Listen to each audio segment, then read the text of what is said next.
Welcome to part one of two-part series on training of the TMF reference model. My name is Karen Roy. I am one of the co-founders of the TMF reference model. I currently chair the steering committee, and I'm also Chief Strategy Officer at Flex Global. Today's training is really going to focus on the history and the status of the TMF reference model. Part two will focus on the content of the TMF reference model and really dive into the detail of how it's structured. Before we start talking about the history of the model, I thought it was worthwhile to just do a very quick recap on what is a trial master file. So essentially, a trial master file consists of what's known as essential documents relating to that trial. It's a collection of documents. It tells the story of the trial to allow verification of how the trial was conducted and the quality that was used to generate the data. So what is a TMF reference model? A standardized structure, contents, and naming of these essential documents. It might be interesting for you to know that in the survey in 2019, 247 respondents, 83% of people said they were currently using the TMF reference model. So really, it has become a bit of a de facto standard. Where did the TMF reference model come from? Well, it actually came out of the DIA. There was a community in the DIA called the Documents and Records Management Community. They were tasked to create what is known as the EDM reference model, Electronic Document Management Reference Model, really focused on the regulatory documents. But during this process, it was realized that a number of these documents are actually TMF documents. So my co-founder and I, Lisa Mulcahy and I, were approached to come up with a list of these TMF documents.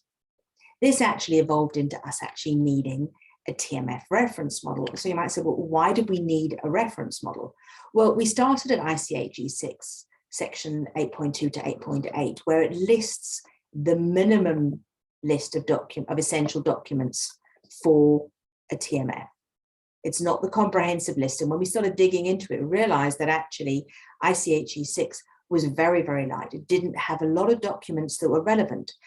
Data management and stats area were very missing. All the different ways of testing, all the different imaging, electronic systems, the safety section was very light. And so what we decided was that what really we needed to try and pull together a specific reference model for the TMF.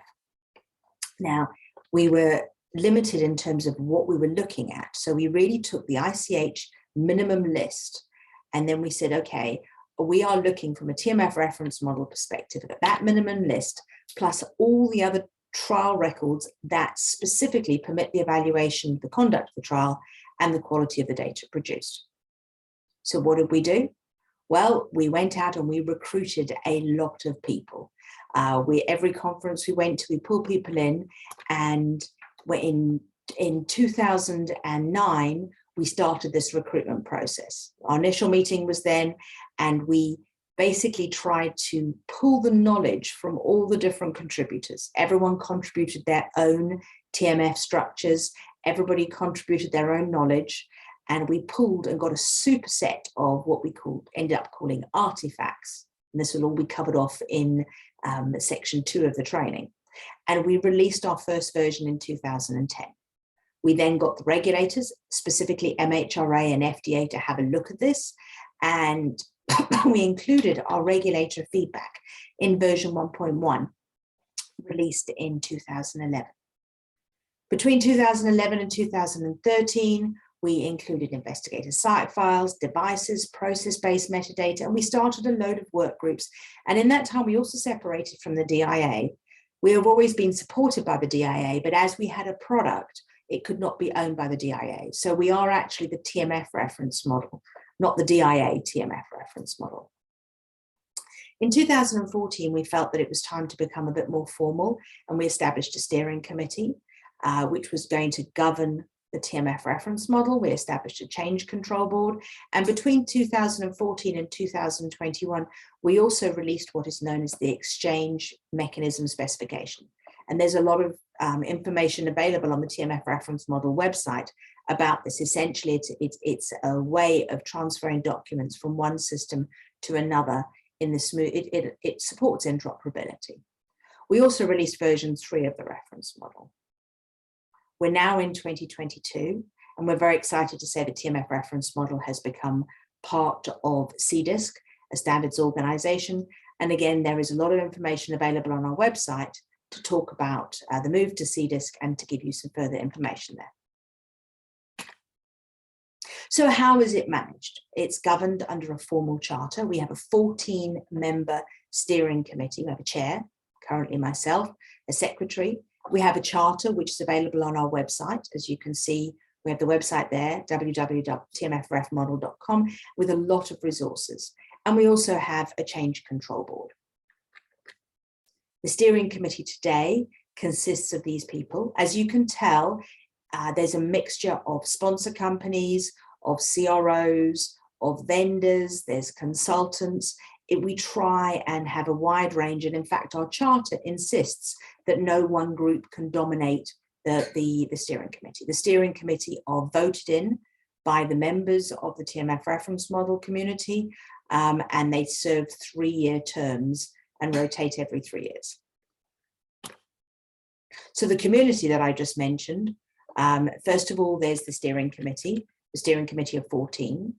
Then there's an active member community, which is currently 333 people. These are the volunteers, the people that actually work on the zone groups, work on the change control board, work on the different initiatives.